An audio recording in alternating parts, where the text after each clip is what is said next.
Hey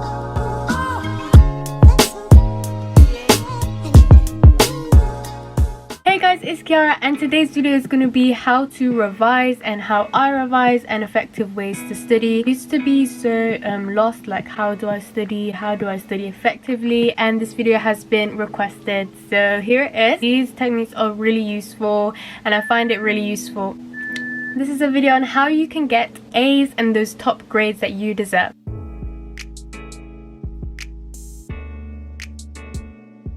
So my first number one tip is active recall. It's so useful and so effective. Best active recall video, I'll just link it down below. It's by Ali Abdal. He basically explains that active recall is basically when you just ask yourself some questions and retrieving what you know from your brain. Having a piece of paper with questions or flashcards with questions. Spaced out learning is really important because it actively stimulates your memory during the learning process. It contrasts with a passive review. It basically sticks into your long-term memory. How I do active recall is through flashcards. So if you're a GCSE student, then I definitely recommend that you check out my GCSE Ultimate GCSE advice video and also apply some of the techniques that I will share to you today in this video. Just do like a spaced repetition method of where I make a pack of flashcards. I would go through flashcards that I have made, but remember, as you are doing your flashcards, make sure you are absorbing the knowledge that you are writing down. If I get that flashcard, like all the questions right on that flashcard, I'll put it in the right pile, and if I get it wrong, I'll put it on the left pile, which is like your left. I'll just do that until I get the ones that I got right and the ones that I got wrong. What I do with the ones I got right, I put a marker here, and this would just be a green post-it note.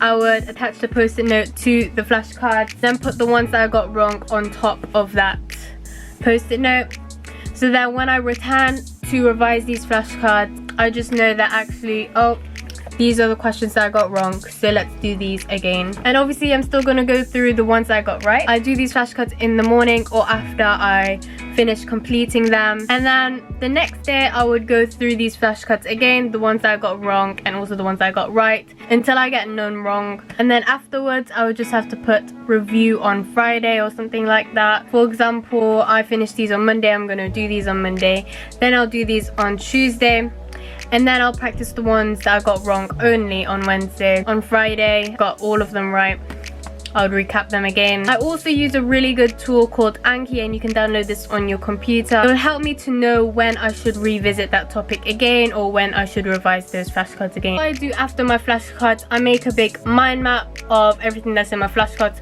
so I can just visualize everything and just see if you're a visual learner, audio learner, or like kinetic learner. What I also find useful is using color. So I know there are many people who like to make pretty notes, and yes, pretty notes can be nice, but it can be time consuming. If you can make pretty notes in a short amount of time, then that's good for you. Yeah, color coding your words, for example, using blue for definitions and using red for like the key words that you need to remember, then using a specific color for your topic, so I can distinguish which topic is which. Chemistry atomic structure will be blue and bonding would be purple, and it helps you with your memory. Spaced repetition, where you go through a topic this week and then the next week you go through it again, and then after 2 weeks you go through it again, and then after a month you go through that again, to make it last in your long-term memory. And when you do spaced repetition, your memory will be like this. It would spike up, and you will have that ability to remember what you've learned from like 2 months ago or 3 months ago. It's also to stay organized, know where you put your things and know how you're gonna do it. But how I organize my A-level folders, I definitely use dividers for the topics, and then I use a plastic wallet which shows as a marker that actually this is my classwork, and then this is my real revision, what I'm going to use the night before my exams, and also to recall for my spaced repetition. So yeah, it's called timetable right here. As you can see, this is all of my Saturday tasks that I'm gonna do. This is Friday, this is Saturday, Sunday, Monday and Tuesday. For example, on Monday I have chemistry and economics, and those are my lessons at school. And then when I get home, I straight away do my homework.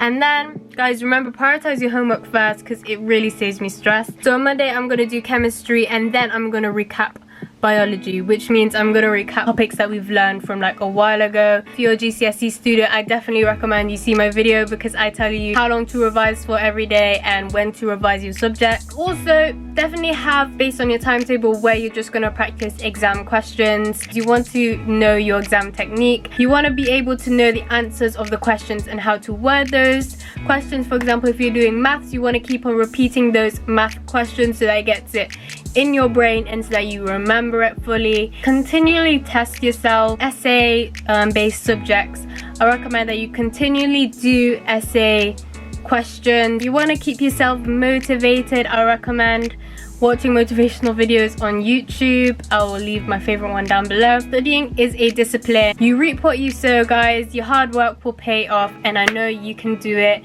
Believe in yourself, guys. There's scientific research that those who believe they got the grades, they actually got the grades. Picture those grades that you want to get, and every day work towards it. When you're writing notes, you want to make sure that it is understandable for yourself. So literally make your own textbook. Use the Cornell method for economics. This is my Cornell note taking method. I obviously have dividers for each topic, and I put all of the questions at the side, read through and absorb all of this information that I've written down, like here. And then I would go back and look at these questions without looking at the information. And if I got the question right, then I would give it a tick. If I got it wrong, then I would need to circle it and return back to those questions again, either the next day or in a few hours, to really embed it and make sure I know that information. Some key words are written in blue because that is what I need to remember, those definitions. It's scientifically proven that highlighting alone or reading alone is ineffective and you won't remember it. And having music, like any type of music would not help your brain to remember that information alone. Do my blurts. If you don't know what blurting is, it's basically writing what you know on a piece of paper. If I got it right, I put a tick and red pen. And if I miss some bits out, I would fill it in with red pen so that when I look back at this blurts, I can just look at the red pen and actually, oh, this is what I forgot, so I need to remember it. Okay, so for science, this is my biology folder. I literally have a section where I have exam mistakes. So this is where I go through exam papers and write down the things that I've got wrong. Are similar questions, and it also helps you to know what the mark scheme the examiner wants you to write.